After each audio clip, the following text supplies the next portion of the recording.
Your storyteller for today is Meena Dasgupta, a Bengali from Kolkata, India. My participation as a storyteller at the Smithsonian, Washington, D.C., and at the Metropolitan Museum of Art, New York, on Hamzanama from the 15th century, unfolded a new journey for me. The never-ending journey.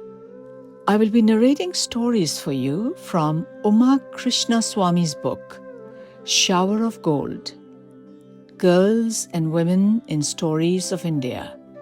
She begins by saying, when you live in one state, one country, one continent, and then leave it for another, home becomes a place not on the map, but in the heart. The stories you will hear, of course, are reflections of life and of the hopes and fears and dreams of the people who live in it. The women and girls in these stories reflect different times and conditions. Their tales are sometimes about struggles to achieve the right to make their own decisions and control their own lives. The story you will hear today is The Buddha and the 500 Queens. Before I begin narrating the story, Uma Krishnaswami writes in her notes, the tradition of women monastics or nuns in Buddhism died out in India in the centuries following the life of the Buddha, but took hold in other parts of the region. In Sri Lanka, there are orders of Buddhist nuns to this day. And when the Tibetan spiritual leader, the Dalai Lama, fled his homeland in 1959 following the Chinese invasion, thousands of nuns were among those who went into exile with him. Historians tell us that although the Buddha admitted women to the holy order, they were not treated as the equals of male monks. For example, they were not allowed to challenge the teachings of the men. Still, getting in was a beginning, and that was hard enough. The Buddha and the 500 Queens. Many years ago, a royal prince left his palace and roamed the land in search of truth. When he discovered it, people called him the Buddha, the enlightened one. He taught about peace and compassion, and whenever he spoke of these things, people listened. The more he talked, to groups big and small, in towns and cities and villages across the land, the larger grew the numbers of his followers. Once the Buddha stopped a war, using only wise words for his weapons. After this, 500 kings who had been about to fight each other joined him and became his disciples. We will leave our wives and our families and everything we own, they swore. And we'll follow with you, O Buddha, the path to enlightenment. Now, these kings left behind their 500 queens in palaces of marble and gold. At first, the queens protested and pleaded with their husbands to come home. They sent messengers to the places where the Buddha and his followers camped, begging the kings to reconsider. Your subjects need you, sir, cried one of the messengers. Who will teach your sons the arts of ruling? Asked another. But the kings refused. We follow one who is greater than kings, they replied. Then Queen Maya, the mother of the Buddha himself, spoke to the 500 sorrowful queens. She told them of the great work being done by the Buddha. He is a great soul, she told the queens, and I must forget that he is my son. Now I am his follower, like the thousands of others who hear him and find meaning in their lives. Your husbands search for a path that will free all humankind, said Queen Pajapati, the second wife of the king who was the Buddha's father. Do not grieve for them. If they can become true followers of the Buddha, the truths that they learn will shine upon all people for generations to come.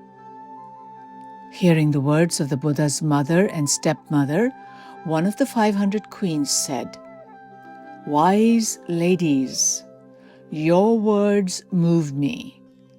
Why should my royal husband be the one, the only one to seek this truth? I too will abandon my robes of silk and follow the Buddha." Then another of the queens cried, "I have no need of my gold and pearls. I will come too." "And I," exclaimed a third, "my pillows of velvet stifle me now. Let me give them up to seek this path of truth." "It is not an easy road," warned Queen Maya. "You have much that you will need to give up. The rewards are great, but they are not rewards of this world." The first queen to speak out replied, "Why should only our husbands be allowed to find the road to enlightenment? We too are willing to seek this truth." "And seek it we can," added the second. "Show us how, Queen Maya," said the third queen. "Lead the way, Queen Pajapati."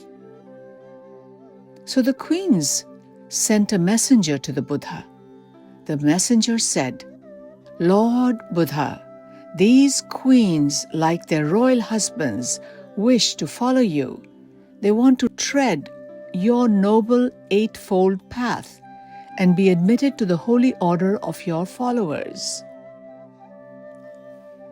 To the great surprise and disappointment of the queens, the Buddha returned word to them saying, "Noble ladies, the order is not for women. The hardships are too great.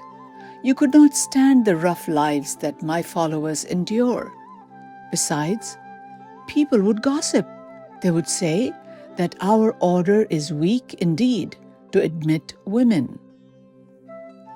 3 times the queens requested to be accepted to the holy order. 3 times the Buddha refused. "We must take firmer steps," said Queen Pajapati.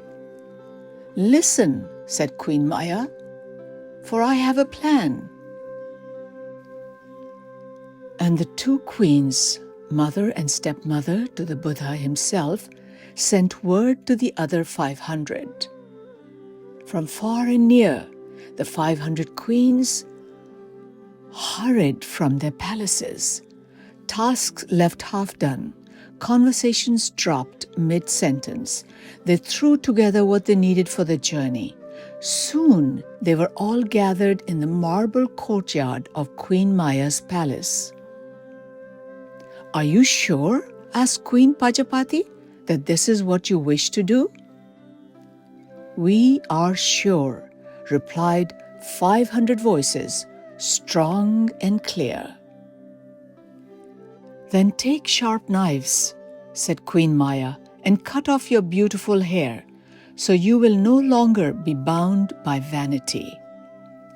One queen took the jewels out of her hair and let it fall down her back. Then another followed, and another.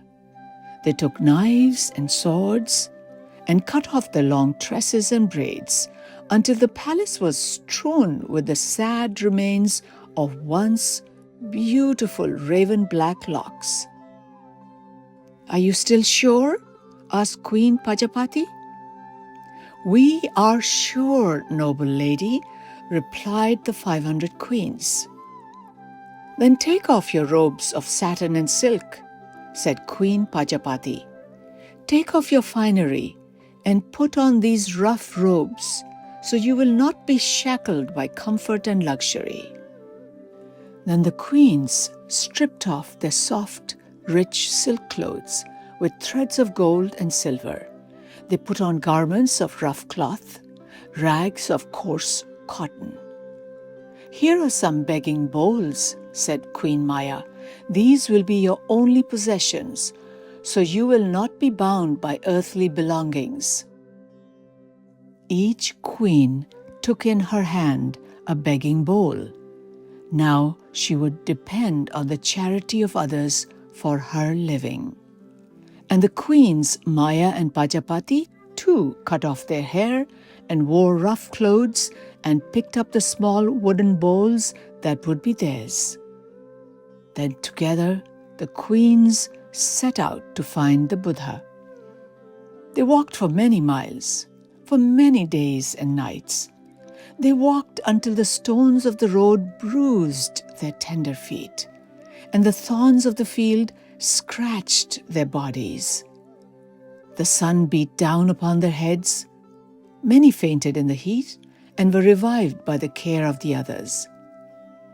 So these gentle queens, so used to the comforts of their fine palaces, journeyed on in wind and rain and blazing heat, until finally they caught up with the Buddha and his followers. "Royal ladies," said the Buddha to the queens, "what brings you here? And why are you dressed this way?"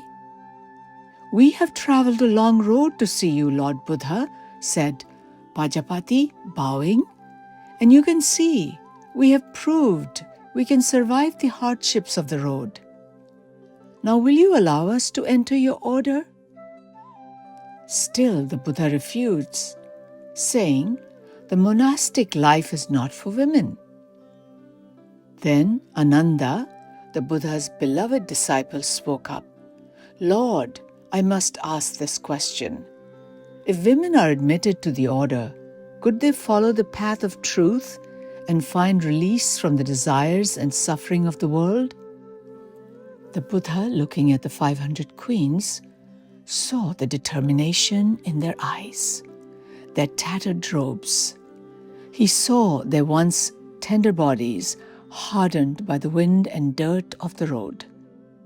He had to reply, "Buddhas were not born on this earth only for the sake of men." "So then, why not admit them?" asked Ananda. And the women who had been queens, Maya and Pajapati and the 500, waited in patient confidence for the Buddha's answer. Finally, the Buddha said, "I have no answer. I cannot refuse. The time has come for women to join the faithful in holy orders."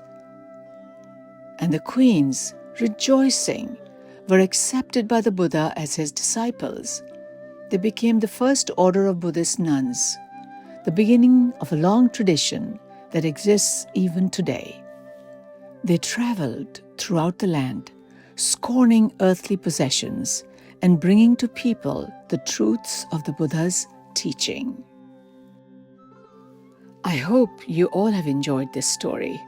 This story is a reminder of how women everywhere continue to break boundaries and make meaningful changes in their lives and communities. We will end this story with a quote from Ruth Bader Ginsburg, an American lawyer and jurist. "As women achieve power, the barriers will fall. As society sees what women can do, as women see what women can do, there will be more women out there doing things, and we'll all be better off for it." And now, the story is yours to share. Stay well and keep smiling. Namaste.